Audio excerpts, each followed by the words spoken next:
নম্বৰটোৱে উঠা নাই নেকি ভিডিঅ'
আমি শিক্ষা সপোনৰ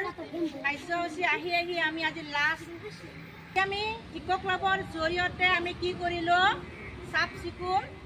কৰিলোঁ সদায়ে কৰোঁ আৰু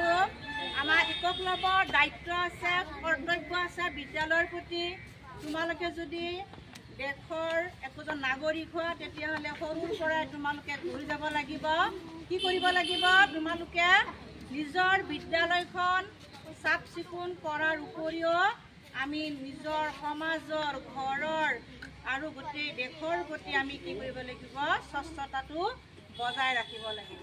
গছ গছনিও আমি ৰুই আমি আমাৰ যিটো বায়ুমণ্ডল যিটো নিৰ্মল কৰিবলৈ পাৰি গছ গছনি কি কৰিব লাগিব ৰুব লাগিব আমি গছ গছনি কাটিব লাগিবনে নালাগে ক্লাববিলাকত আমি ঘৰতে হওক আৰু আমি স্কুলতে হওক য'তে নহওক আমি কি কৰিব লাগে গছ গছনি ৰুই আমাৰ বায়ুমণ্ডল আমি নিৰ্মল কৰিবলৈ পাৰিম জীৱবিলাকক আমি মৰম কৰিব লাগে জীৱ কোন জীৱ যেনে গৰু ছাগলী ঘৰত সকলোৱে পোহনীয়া জন্তু আছে আমি কি কৰিব লাগে সেইবিলাক জীৱক পালন কৰিবলৈ আমি খোৱা খাদ্যবিলাক আমি ভালদৰে দিব লাগিব তেওঁক দানা পানী দিব লাগিব যেতিয়া গৰু দানা পানী দিবা গৰু আমাক কি দিব গাখীৰ দিব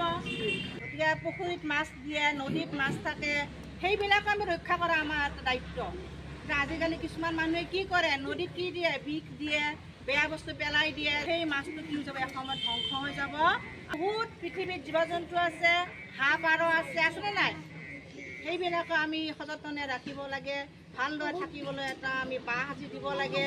সকলোখিনি আমি এককভাৱে জনাটো উচিত